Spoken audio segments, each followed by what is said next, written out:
I just felt so emotional toward her because of who she is, and our relationship together has warmed my heart because she blesses me.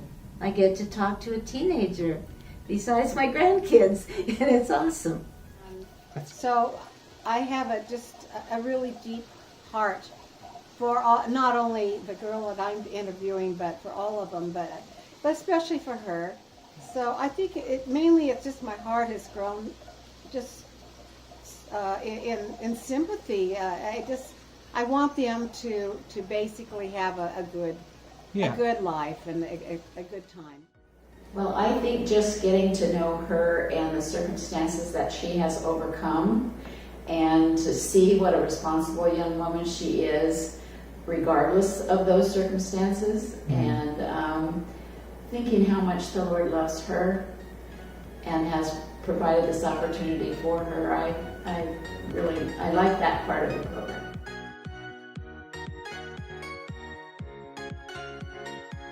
So we talk a lot about life's experiences and the ups and downs, and he's been very open about those things, and we've shared how I've shared how my life has gone and where I came from, and it was not always a perfect situation. It started with a broken home and no father, no home, and all of a sudden, oh well, that's been his experience, and he's been passed around, in fact, to the situations, and you can cope. And that led us into conversations about how you cope, and in my case, that's God comes up. Part of what has happened in my life, and I have small testimonies here and there of how the Lord has intervened and been so good to me, and hoping that she hears that. She lives with her mother, and her mother is a recent Christian, and it was before COVID. And her mother was very excited about it, and she said she could see the change in her mother's attitude in her life because of it. She felt like her family was getting a little crazy, and she wanted to get the religion thing. And I just told her, God really loves you. Jesus loves you. He died for you, and I'll just pray for you. I didn't say anything about the religion thing.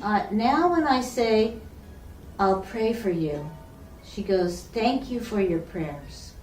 I feel that I need to establish a good relationship with her as a friend before I delve too far into her spiritual condition, and I think that's going to come. And I've shared some of my own feelings and how I trust the Lord for things, and how He's been with me, all my life.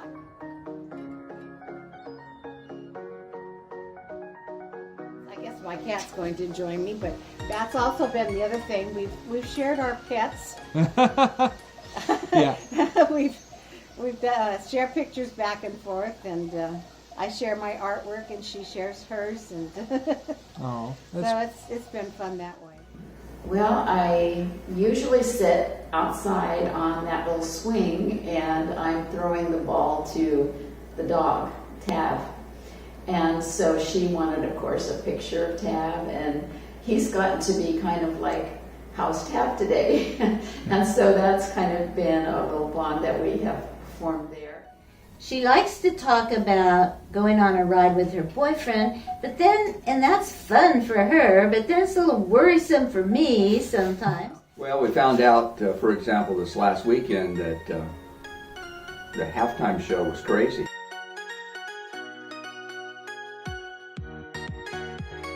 But they're just kids. They're just kids the way we were just kids. And they just have the same things. They want to be happy. They want to think about their future and what they're going to do. They want to have fun. They want to, sometimes be a little naughty and not do what their parents do. And they're just exactly like we were.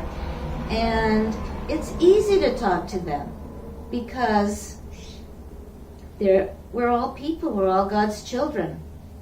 And they are too. Then, because they're searching.